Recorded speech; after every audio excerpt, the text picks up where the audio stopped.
ആത്മഹത്യ ചെയ്ത മുൻ ADM നവീൻ ബാബുവിന്റെ കുടുംബത്തെ ഇതുവരെ പിന്തുണച്ചിരുന്ന പത്തനംതിട്ട CPM ജില്ലാ കമ്മിറ്റിയും നവീൻ ബാബുവിനെ കൈയൊഴുകിയാണ്. കേസിൽ CBI അന്വേഷണത്തിന് സർക്കാർ ശുപാർശ ചെയ്തതിന് പിന്നാലെയാണ് നവീൻ ബാബുവിനെ തള്ളിയും PP ദിവ്യയെ അനുകൂലിച്ചും ജില്ലാ സെക്രട്ടേറിയറ്റ് അംഗമായ PB ഹർഷകുമാർ ഫേസ്ബുക്കിൽ ഒരു വീഡിയോ പോസ്റ്റ് ചെയ്തിരിക്കുന്നത്.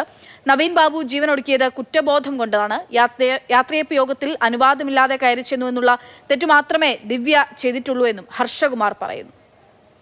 PP ദിവ്യയും അത്തരത്തിലൊരു നിർദ്ദേശമല്ലാതെ മറ്റെന്തെങ്കിലും അനാവശ്യം കാണിച്ചതായി പറയാൻ കഴിയില്ല. പക്ഷേ PP ദിവ്യ നിരന്തരമായി പറഞ്ഞിട്ടും ആ കാര്യത്തിൽ തീരുമാനമെടുക്കാതിരുന്ന നവീൻ ബാബു ഒരു സുപ്രഭാതത്തിൽ അതിന് അനുമതി കൊടുത്തത് PP ദിവ്യയെ അറിയുന്നു.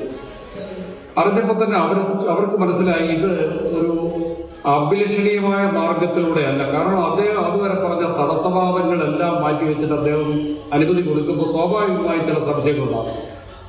ആ സംശയം അതിനകത്തിൽ ആകെ ഉണ്ടായൊരു കുഴപ്പം നവീൻ ബാബുവിന്റെ സ്ഥലമാറ്റ യാത്രയപ്പ് യോഗത്തിൽ ആ അറിയിപ്പില്ലാതെ കടന്നു ചെന്നു എന്നുള്ള ഒഴിച്ചാൽ അവരുടെ ഭാഗത്ത് എന്തെങ്കിലും ഒരു തെറ്റുള്ളതായി കാണാൻ കഴിയില്ല.